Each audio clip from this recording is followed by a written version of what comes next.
Hello, and welcome to this week's From the Vault episode from the Magdalen House podcast. We are a 501c3 nonprofit organization based in Dallas, Texas, and affectionately known by many as Maggies. Every first and third Wednesday, we bring you a new release. In our From the Vault episodes, we share past podcast releases from our 3 different podcast series: Recover Ed, Recovered, Interviews with Alcoholics, and Hope for the Family. Our podcast aims to connect, inspire, and educate alcoholics, loved ones, and the community to the Magdalen House and the services we offer. We are glad you're here, and thank you for listening.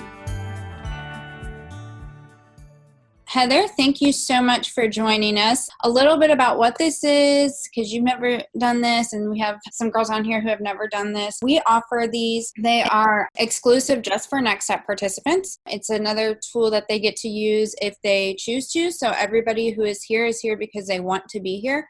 This is optional. And so it just gives us the opportunity to maybe ask questions that we don't get to ask in a typical meeting. I like to think of them as guided conversations, because I don't really know what we're going to talk about and what's going to happen. I might have like a few ideas of like maybe things I want to ask you, but it's really cool because I can think that something's going to happen and then maybe it doesn't happen. And so you guys, this is Heather. How long have you been sober? 23 years. 23 years. And so I got to know Heather originally whenever I worked at the 2-4. We did a workshop together. She was a clinical director for Simply Grace, still is. And we came together and we put on this workshop. And I got to know more of her and get to see her tell some of her story. We had a really great talk about the spiritual malady. And so I'm really excited to have you on and to have your wisdom and to have your insight and your experience. So thank you so much for joining us. Do you mind first just introducing yourself to the ladies and giving a little bit of background to qualify yourself? Sure. I'm Heather. I'm an alcoholic. And, I actually was thinking about this. It's funny. I've got my book down here. So if I look at the ground, I'm actually looking at my book because, 23 years and I am still get super nervous to talk around people. So I had to pull open my book, and this is what came up. I always just open it up before I talk, and I have to read it. So it said, it's actually just from the forward. I just picked the first thing that opened up, and it was talking about Bill's story, and it says, the broker had gone to Akron on a business venture which had collapsed, leaving him greatly in fear that he might start drinking again. He suddenly realized that in order to save himself, he must carry his message to another alcoholic. And it's like, wow, how fitting is that, right? To remind me of what I'm doing. So thank you guys for helping me stay sober another day. And I really do mean that. I know that sounds cliche, but I really do mean that. So the first time I had to tell my story, I actually said no. And my sponsor refused to talk to me until I had signed up to tell. And she knew the lady. It was one of my friends was the speaker seeker. So if you guys ever don't want to have to tell your story, don't make friends with the speaker seeker because they'll ask you. And she asked me, and my sponsor wouldn't talk to me again until I had signed up to tell my story. And by the time I got back to my friend, they actually had already filled the slot. So the first time I told my story was on Christmas Eve. Because nobody wanted that slot. And I remember my sponsor telling me, she said, you can only be drunk for 15 minutes. And so I only spoke for 30 because I really hadn't been sober that long and I didn't have a lot to tell. So that was the first time. And so I think about that because to get on and qualify myself, I've spent so much time learning not to talk about what it was or what it was like, because it's not about what it was like, it's what I was like. And so anyway, just that was a funny story. Made me think of telling my story and think of what I'm doing. But so a quick story as to what I was like. And the thing is my story's not any different than the rest of yours. Is that I felt like I knew something about the world and nobody else paid attention to that. I felt like everybody else got the manual to life and I didn't. And that was from, gosh, as long as I can remember. I was supposed to be a boy. I wasn't. My dad decided to play baseball when I was born. And so that just kind of started off. That was a great excuse for many years. And I tried really hard to be a boy. I really did. My sister was really girly. She's very successful. She's still successful. I wanted her to fail at life. She's not. She is. She works in Hollywood, and she's very successful there. And I have learned how to be very proud of her, and I genuinely am, because of Alcoholics Anonymous. And so I decided to be very successful at being very bad, because I was never really good at being good. I remember my first drink, and I was 7 years old. And I think there's something about, if you remember your first drink, you might qualify as an alcoholic, because I've talked to people who are like normal drinkers and they don't remember this. So I remember sitting in a room. I remember them giving me wine. I remember there was these really old ladies there, and I remember drinking it. And guess what? I drank it like it was Kool-Aid. And I remember that because they said that to my dad. They were like, wow, she can drink. And there was something I was really good at. And I knew that from then. And I also remember that everything seemed okay at that moment. And I became my dad's best friend in doing that. And so there's not many bars that will let a 7 and 8 year old in, but we managed to find them, which were not the best bars to be in. So I spent, I can't tell you how many years. Well, at 11, my dad, I think, started feeling really bad about what was going on. There was a lot of abuse going on, and a lot of it had to do with alcohol. And he married a lady who was very religious. And I think he did that to get out of the situation that we were in. And so at 11 years old, my alcohol was cut off. And I see it now, looking back 2020, not knowing then. That was my first suicide attempt. That was when I quit going to church. Just things were just not okay. And I couldn't get okay. And I didn't know what was happening. My family did an early intervention on me. I think I was about 12 the first time. And I remember, it's so crazy. I remember looking at my dad, and I'm fighting with him, and I grabbed this trophy, and my dad's bald, and I grabbed this trophy, and I'm like, I can bash him in the head right now. And I remember thinking, no, he will bleed because he's bald. And that was my reasoning for not hitting the guy. And I tried to run, and they tackle me, and they take me around back, and here we are, here's our intervention. And it was the first of many of those conversations that I had with my family, and they were heartbroken because they didn't know either. They had no idea. I had no idea. I just knew something was not okay. Not far into my 6th grade year, I found outside issues. I found other things to do. It is easier for a child to get drugs than alcohol when you're underage. And I honestly believe that kept me alive in between the times that I could drink when I wanted to drink. I can fast forward to, there's all kinds of overdoses. My friends trying to drop me in a dumpster, and all those good times. These were my friends. I was thinking about that the other day. I was like, I had overdosed actually on alcohol and a few other things. And I come to my friends discussing on the phone whether or not to drop me in a dumpster. And it never occurred to me not to hang out with those people, and what was so bad about that is you make that firm resolution, right? So I was also this, I led like a child's thing at a church, and I was supposed to be there on Sunday morning, but I was too drunk to show up. And, but I don't let kids down. That's my thing. So I drive drunk after an overdose, smelling like vomit, to the church with that firm resolution that I'm never going to do it again. And I get up there, and people were intervening on me. I wasn't able to be there for those kids in the way that I, in my delusion, think I can. And it never occurred to me that I might have a problem, that these people, that were going to dump me in a dumpster, probably not the best people for me to be around, or might not really care about me. All I wanted was it to be over. And by that afternoon, I was drinking again. And I was a really good student. I found early on that if I looked really good on the outside, I could kind of do what I wanted on the back end.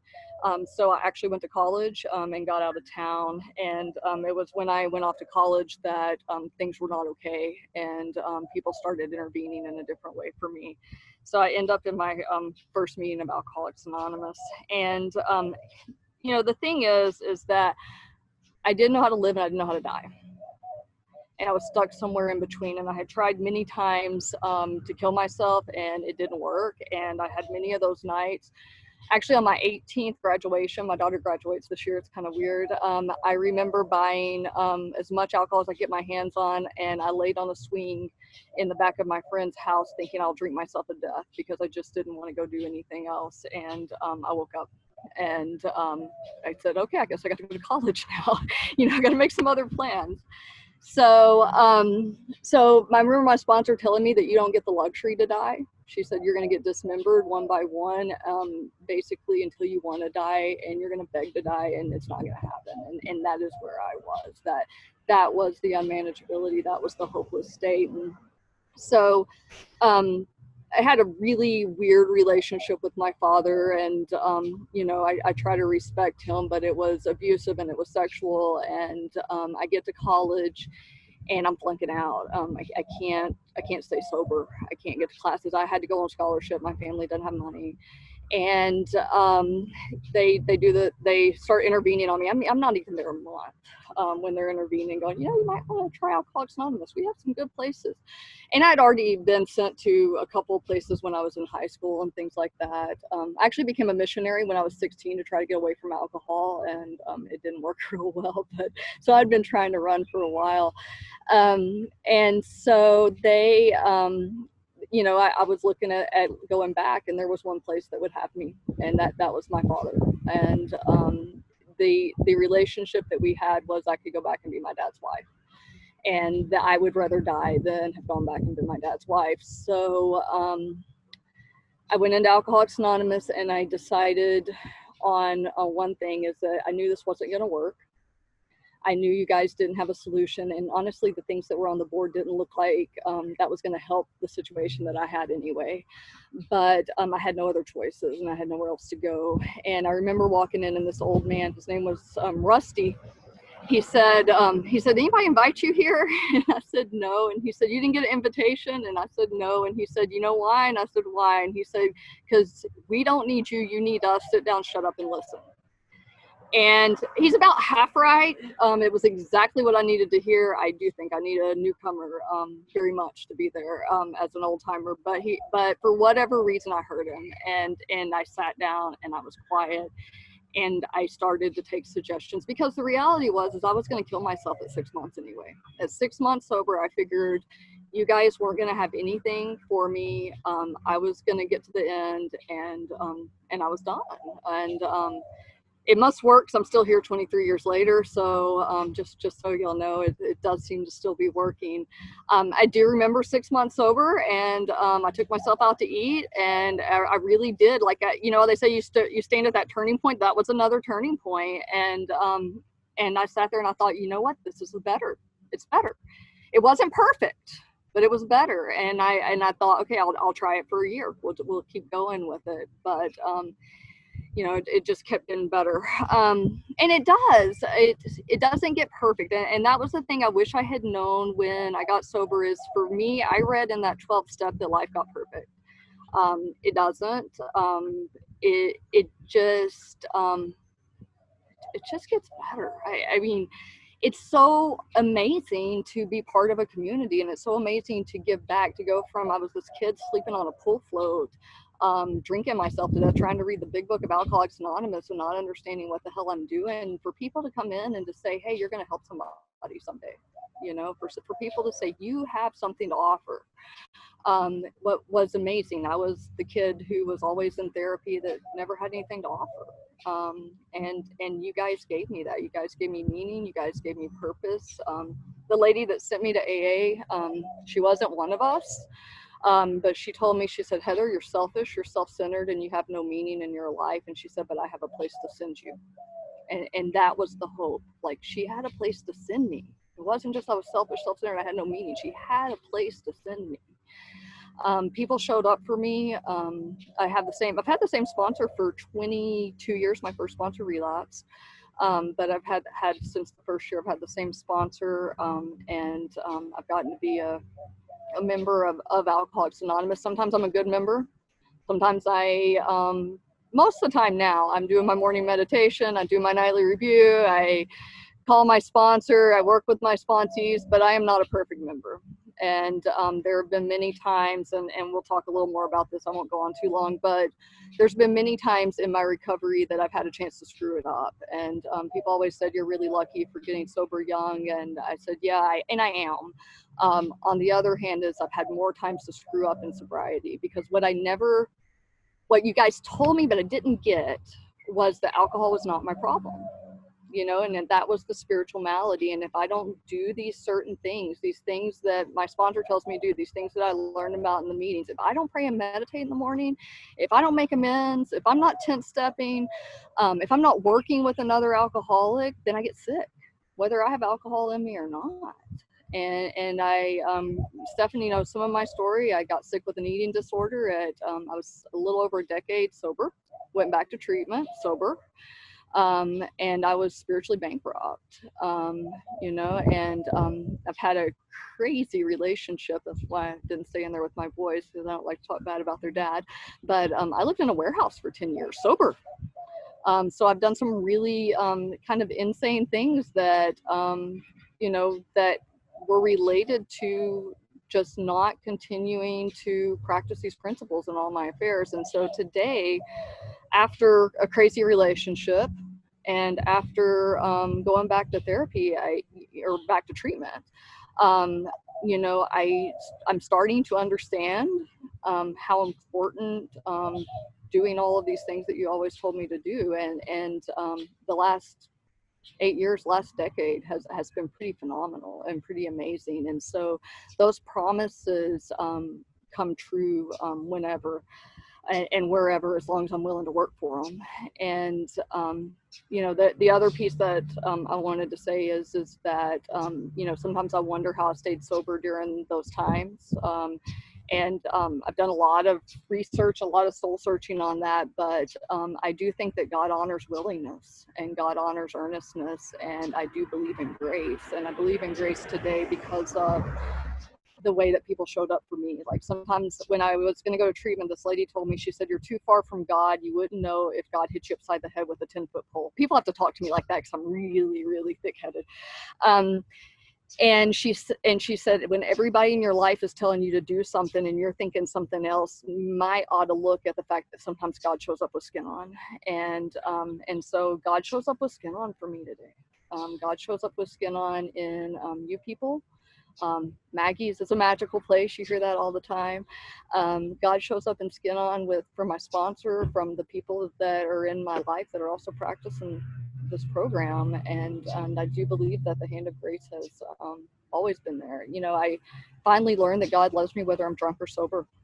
That I have that love regardless. I just can't feel it if I'm not doing these other things that remove the blocks. So I'm going to stop there because I could just keep talking. So I'll go back to Stephanie. Thank you, guys.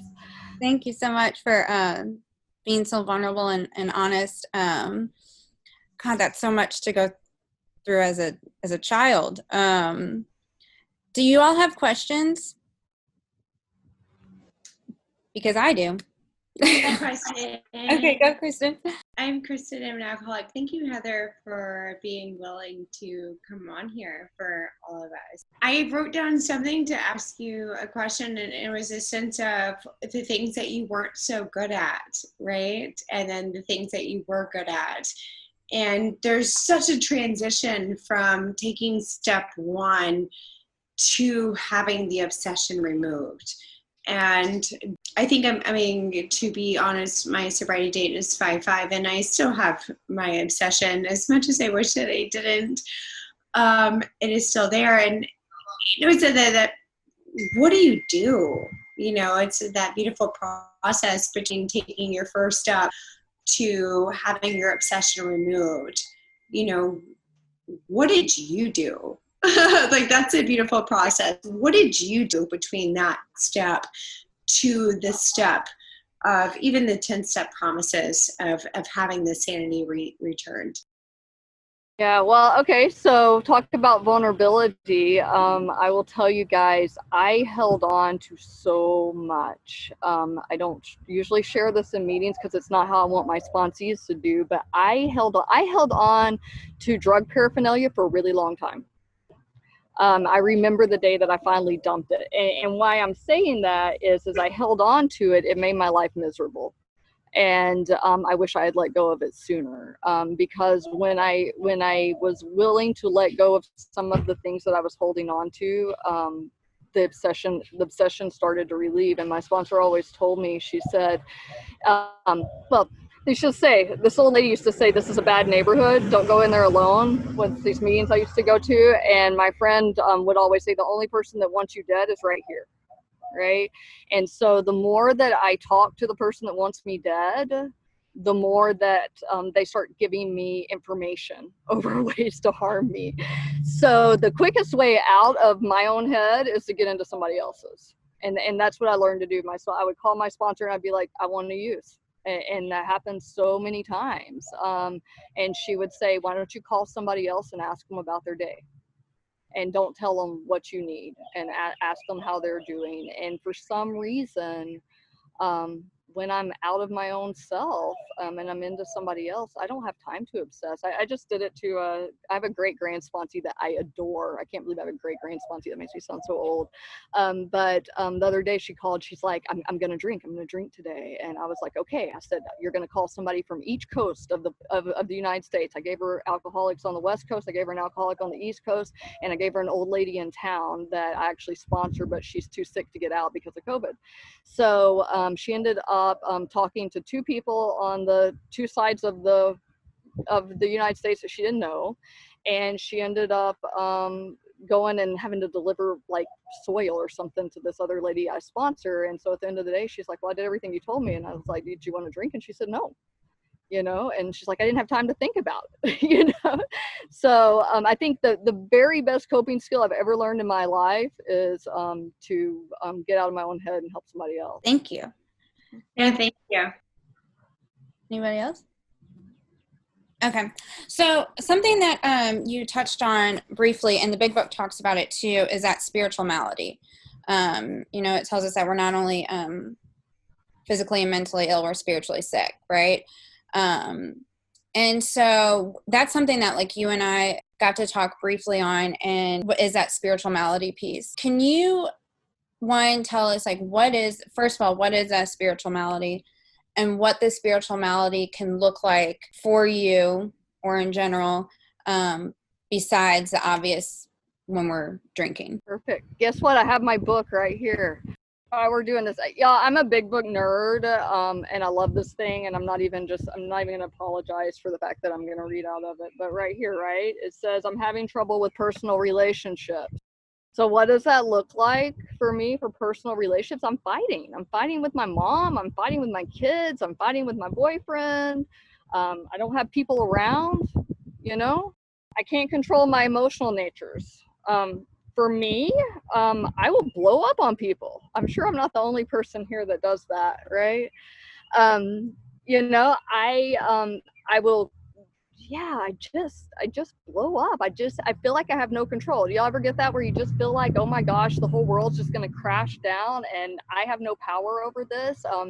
That's not being in control of my emotional nature. I used to have a friend that used to tell me, actually it was at my eating disorder treatment. She used to say, Heather, you get your power back. You get your power back from God and you give it away.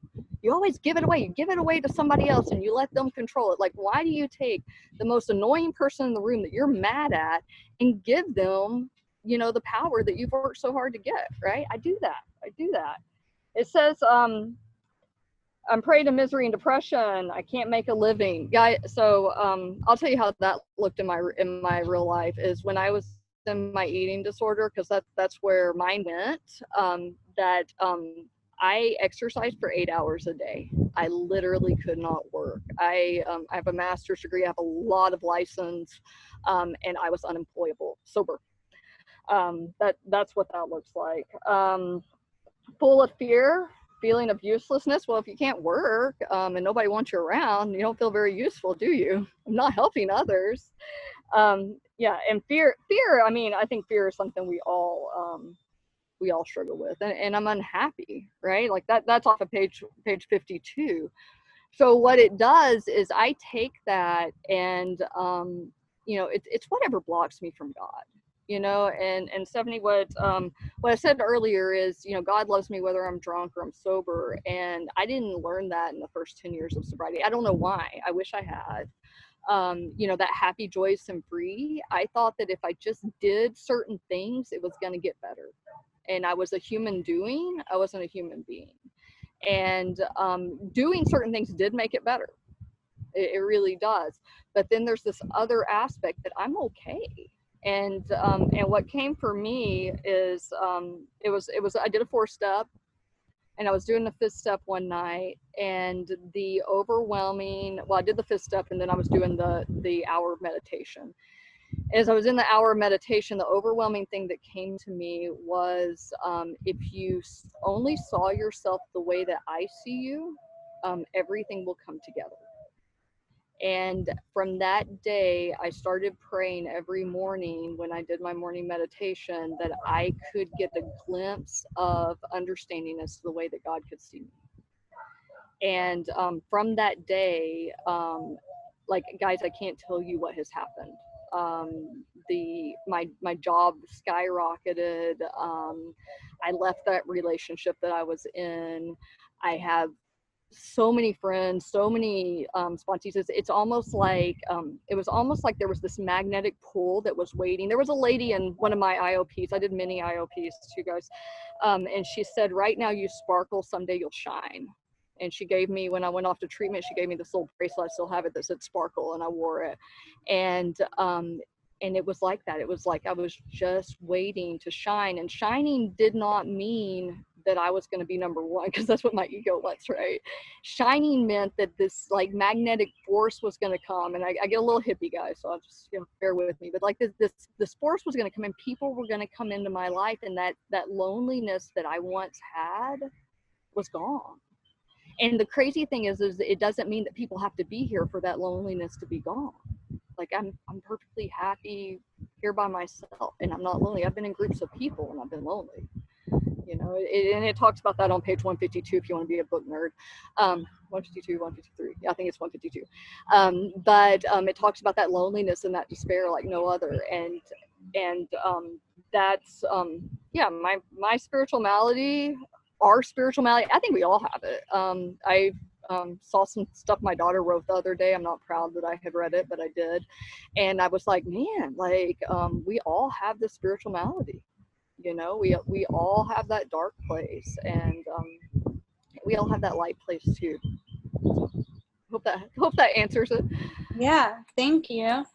Does anybody else have a question? Hi, I'm Crystal, alcoholic. My sobriety is 4/25/20. So I work in the medical field, and I just wondering if you have any advice for someone who is like, newly sober and trying to, live their truth, but at the same time feel, constricted in what I can say out loud as far as my career. That's a great question. More power to you. But I do have an answer, and that answer is in the book again. So again, the reason I'm saying this is so I work in, and she said I work at Simply Grace now. I worked in treatment for a long time in treatment centers. And my sponsor would always make me read this when I ask questions about work. And it's on page 63. And it says, "We had a new employer. Being all powerful, he provided what we needed if we kept close to him and performed his work well." And then it talks about becoming less and less interested in ourselves. It's a promise. It's the 3rd step promise. But, the point is that when I took the 3rd step for me, I'm not employed by Simply Grace. And I wasn't employed by all the other treatment centers I've worked for or the other places I've gotten the opportunity to work. I've had a lot of weird jobs. I'm not employed by them. I'm employed by God. And so, the question that always comes, and there's that balance, right? It's as I get closer to God, as I perform God's work, things are going to unfold. And so, yeah, as far as what I say and what I don't say, I mean, if I truly believe if you take that into your own morning meditation before you go into work, you will be led as to what to say. There have been times that I've been more open. I don't advertise to the PTA that my kid's mom's an alcoholic. It's not really. But if somebody had a problem, I totally would. And obviously, I work in a field where everybody knows I'm an alcoholic. It's kind of part of what we do. But yeah, your employer is not your work. That was what. Thank you. I have a question. Yes. I feel like I'm full of questions, and it's so beautiful being in the next step and to grow in recovery and to be able to ask questions. What is like carrying the message? Like, what does that look like for you? Oh, yeah. I mean, I get to do this, right? I go to meetings. So I have a home group. I would love, and so I say this, which means I'll have to do it if I ever get the opportunity anytime soon. I would love to get back involved in the trusted servants. I haven't been able to do that in the last few years because I have kids and have to be with them. But I'm trying to move over here where he's not mowing. I have a handful of sponsees to work with. And really, I think sometimes we really focus on sponsorship. Now I've got a dog behind me, which just be interesting. I think sometimes we really focus on sponsorship, but I think carrying the message is a lot of things. And, I think people that I greet when they come in the meeting is part of carrying the message. I think not being that glum lot, right, where it talks about, I didn't bring my book. So I think carrying the message and not being a glum lot and talking to newcomers and being there when people need me. The thing that I was taught is the longer I've been sober, the less important I am. And what that means is that the very best thing I can be is a servant. So when you hit the pinnacle of Alcoholics Anonymous, your very best pinnacle is to serve. And so that is what that is. And so for me today, I don't necessarily always get to be in the limelight. My sponsees get to do the chairperson, and I try to put my sponsees in charge of a lot of stuff, and I try to support from behind and be there as a person that they can come to and ask questions of. And if they're carrying the message somewhere and they can't speak, guess who fills in? So I think as it comes, I kind of think of myself as a feet washer, right? As it gets as I've been here a little bit longer, the best I can be is to support other people to do the jobs that need to be done. However, if there aren't people there to do the jobs that need to be done, then it says I am responsible, right? Whenever anyone reaches out, the hand of AA will be there. And the other thing that somebody pointed out to me with that is it doesn't say I'm responsible when another AA member reaches out. It says I'm responsible with anyone anywhere reaches out. And so carrying that message, even if they might not know I'm with Alcoholics Anonymous, it's just as important that I'm kind to my neighbor, which is why he comes over and mows my yard sometimes, or that I'm kind to the people down the street. One of the things that we did during this whole coronavirus thing is my daughter and I made boxes for old people that were shut in. To me, even though that's not carrying a message for Alcoholics Anonymous, that's still carrying a message of love and tolerance. And to me, that is the principles of Alcoholics Anonymous. If that makes sense. Thank you. Does anybody else have a question? I'll ask a question. So how, I don't know which one to ask first. Okay. All right, whatever. Okay. I'll get to ask all three. I don't know. How do you continue seeking God today? Oh, yeah, that's a good. These are good questions, Stephanie. My goodness. Um, yeah, so not it wasn't last New Year's, but the New Year's before, I was over actually at somebody's house that y'all know, over at Chloe's house in her backyard, and we were having a campfire for New Year's and an AA meeting, and we all talked about what like we wanted for the upcoming year. And one of the things that I said that I wanted was I wanted to grow spiritually, and I didn't know what that was. And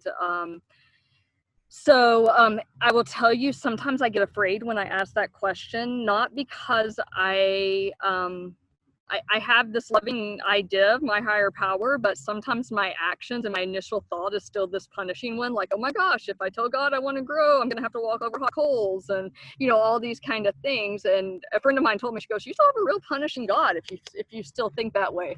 So so I opened up to that, and things come, like my sponsor always said, be careful what I speak into the universe, or be intentional with what I speak into the universe. And so in speaking that, a few things came my way. Obviously, I connect to God through my sponsees. And if I had brought my book, I'd make y'all read like the first page of Working with Others, right? Like it's something you must not miss. But I feel like in all honesty, and just so y'all know, I'm a theology major. That was my undergrad degree, and I knew nothing about God. So what I do know is that I don't connect to God in what I think. And the reason I know that is because, and I'll give an example, is I have a little boy that I just passed by. I don't know if y'all saw him when I walked through my house. Okay. He's so cool. I love this kid. I can tell you his favorite color. I can tell you his favorite video game. I can tell you what he likes in his room. I can tell you probably what he's going to eat for dinner, right? You guys do not know what it's like when he hugs me. And I can't put words to that. And so the thing that I want with God is I want that relationship. So here's the other thing is he can't hug me all the time. Right? Because sometimes I feel super connected to God, and sometimes we're just cool. So the way that I seek that, one is I continue to seek, because I'm never going to get there. You're never going to get a perfect relationship with God. If you figure it out, let me know, but I might be afraid of you. That's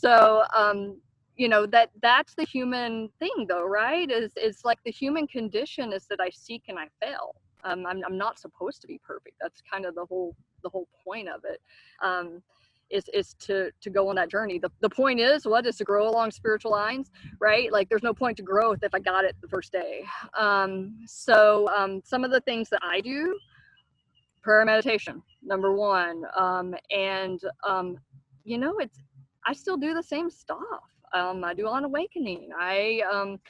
I will cycle through different meditation books, like on the Emmett Fox kick. I love Daily Reflections. I'll cycle through different ones of those.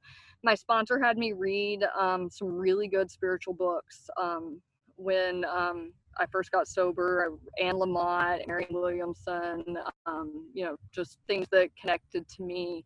And I'll do that. There's a phenomenal book called The Spirituality of Imperfection, and it's about AA too. So if you want to check it out, it's one of my favorites.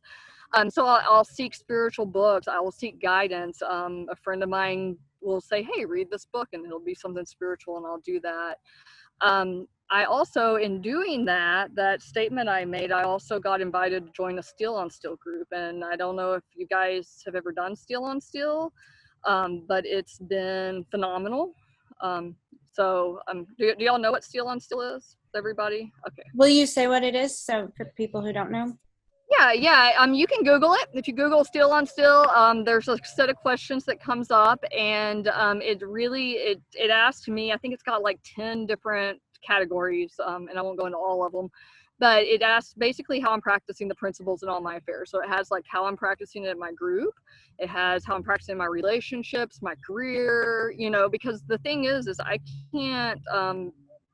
I have been really good inside a room, Alcoholics Anonymous. I want to look really, really good, right? Outside, when I'm with my family, little bit harder to practice those principles sometimes. So it asked me all those questions, and then I meet with a group of ladies.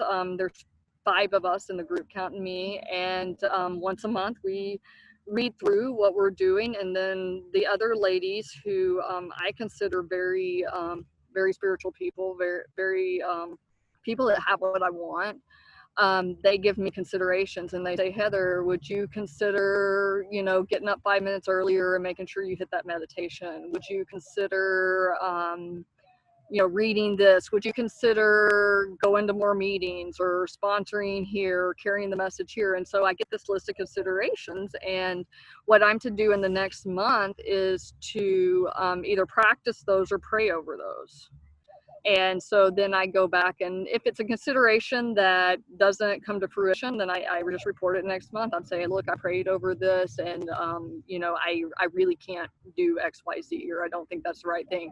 I did do these other things this month, and this is how they worked for me. And then I get a new set. But they're kind of like an accountability group that I have. We also send our nightlies to each other.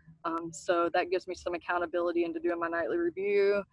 And sometimes they'll talk a little bit about my nightlies if something comes up more than once, and just things that I don't think about, like there was a resentment inventory I needed to do. So there's this lady that I'm super mad at. I could totally tell y'all all of my second column if y'all wanted to hear it. And I just didn't want to do the inventory. I just didn't want to do the inventory. And it's not something I'm drinking over, right? So it's not that bad. And then I'm sitting in my Still and Still group. I'm talking about this, and they knew I was supposed to do it the month before. And then I'm saying, I just don't feel connected to God. And then one of my friends goes, hey, have you considered the fact that you haven't done the resentment inventory as a reason you might not be connected right now? And it's like, duh, right? Like, oh yeah, that's what this is about. And so I get that chance for them to point those things out to me, and the chance to, sometimes I just have blind spots, and the chance for them just to throw off those blinders so that I can see another way to grow. I talk to my sponsor a lot. I talk to my sponsees a lot. And I will tell you, I probably get as much from my sponsees as I do my sponsor. It's really cool to watch people grow, and they teach me a ton. So that, I don't know if that covered all of them, but I actually also, this is a weird thing I do. Anytime a missionary comes to my door, I invite them in and I chat with them. I want to teach them AA when they come in, but I don't. I have held back on that.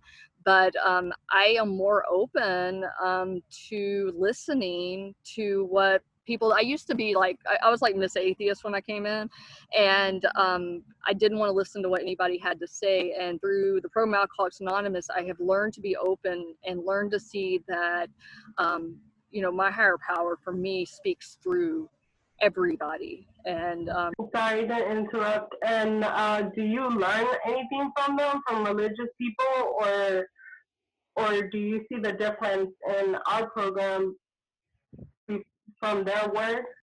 What I think I heard you say is, do you learn anything from the religious people, or do you see a difference between Alcoholics Anonymous and what religious people have to offer, right? Yeah. And yeah, for my path, I found God through Alcoholics Anonymous. It was those steps that led me to that. But it does say, and I actually use the term out of the book, it says is be quick to see what religious people have to offer, and make use of what they say. And so to me,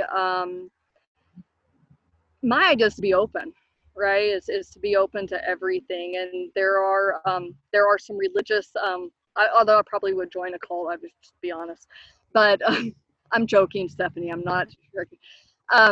There are things that I normally unblock to that I don't always want to listen to. And Alcoholics Anonymous has taught me how to open my ears and to hear. And so yeah, there's many things that I've learned from lots of different groups over the years, and there's many things I've chosen not to incorporate.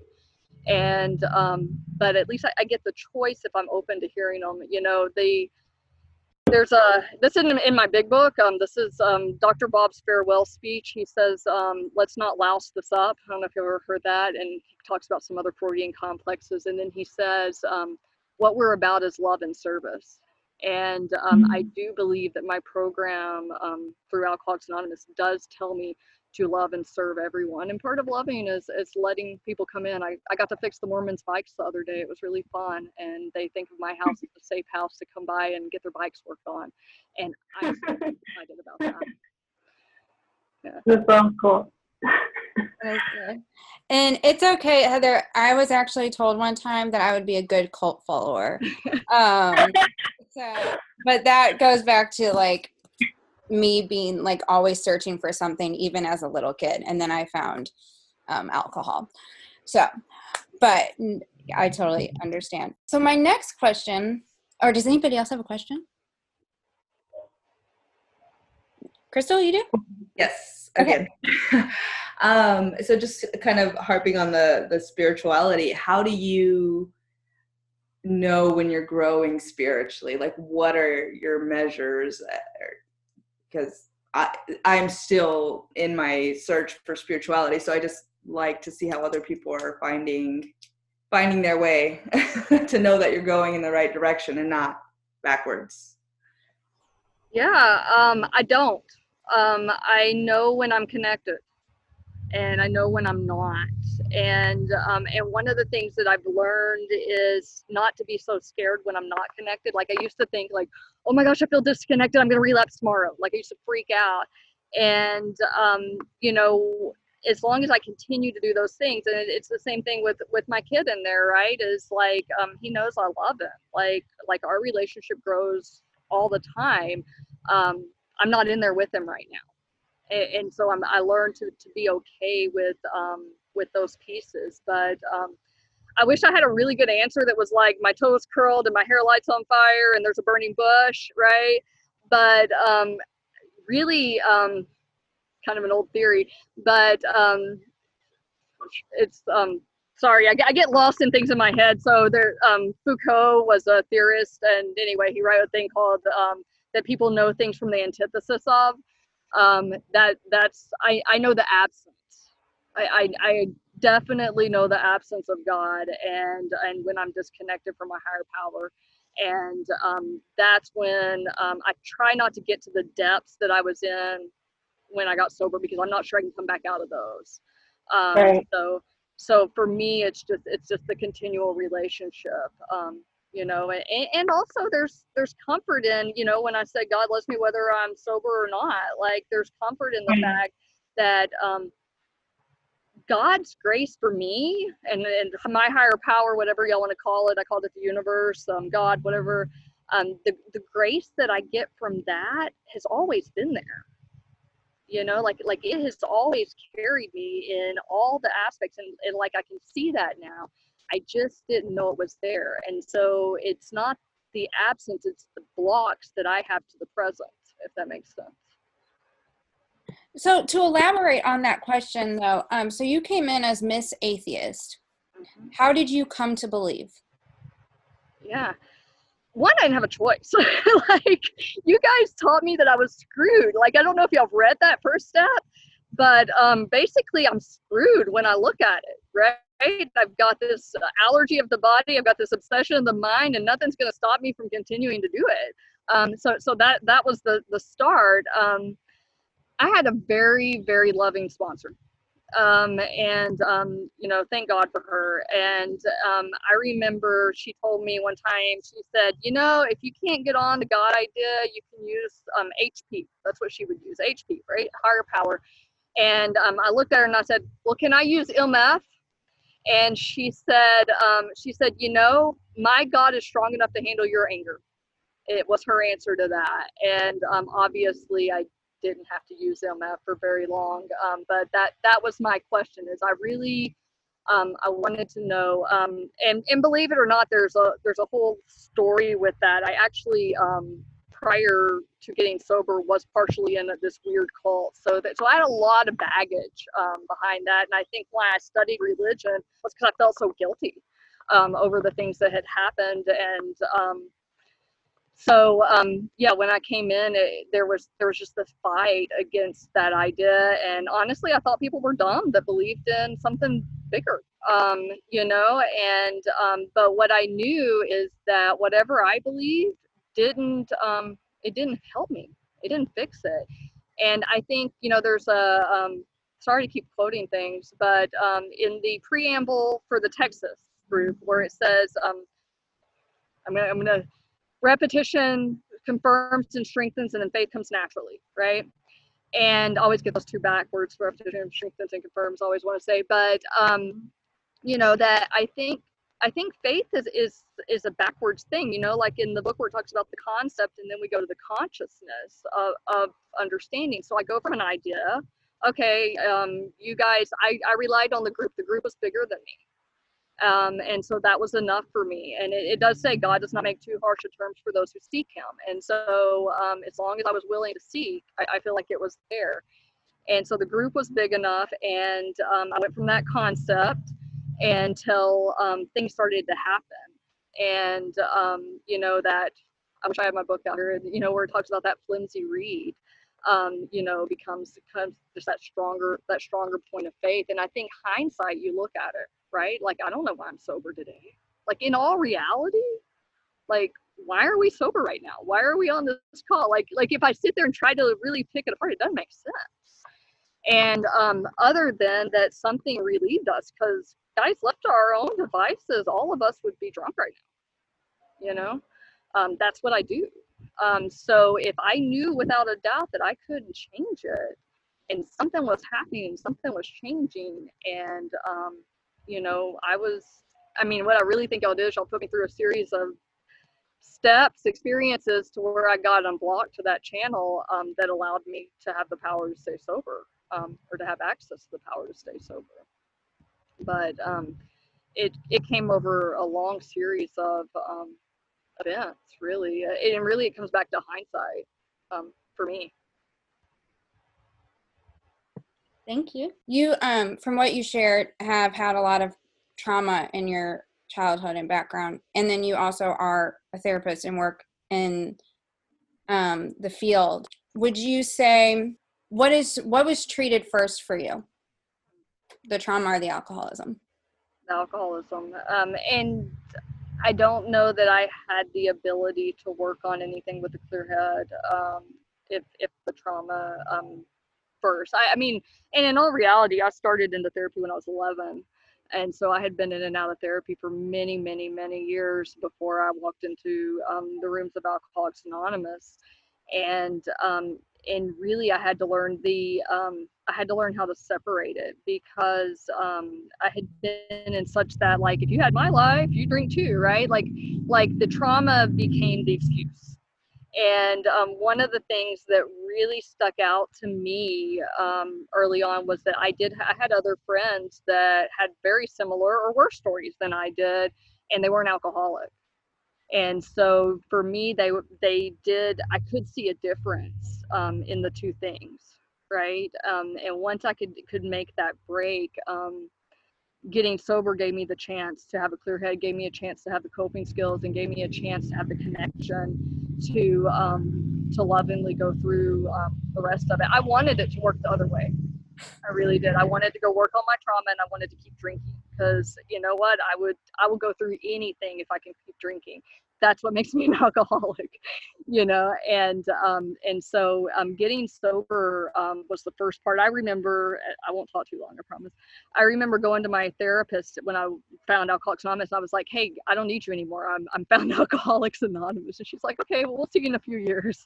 And I was like, okay. And I did exactly that. I joined Alcoholics Anonymous, and about 2 years, you know how they say, some people will say the first year is easy. I think it's for different reasons. I'm not ever going to say it was easy, because it's not, but it is different than the second year. And then the second year came around, not on fire anymore, trying to stay sober.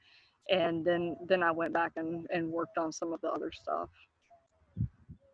Awesome. Thank you for sharing that too, because I know that you also see that in your professional life as well. Okay, so if nobody has a question, anybody have a question before I ask the wrap-up question? Okay. I want to say thank you. Sorry, it's Beth. I just want to say thank you, just hearing you talk, like, you know how you say we keep you sober, you keep me sober, and I just like really appreciate you, logging in and talking to us, and I really like your topic and everything we discussed. Yeah, it was good. Thanks, Beth. So I always like to end on, if there was one thing that you would want us to take away, whether it's for getting sober, staying sober, whatever it is, and there could be one takeaway, like what would that be? Wow. Everybody always interprets it differently, so. The first thing comes to my mind is that God loves you whether you're sober or drunk. That was the first thing that came. So I'm going to assume that that's God-given right there. Awesome. Well, thank you so much, Heather. It was wonderful. I appreciate it.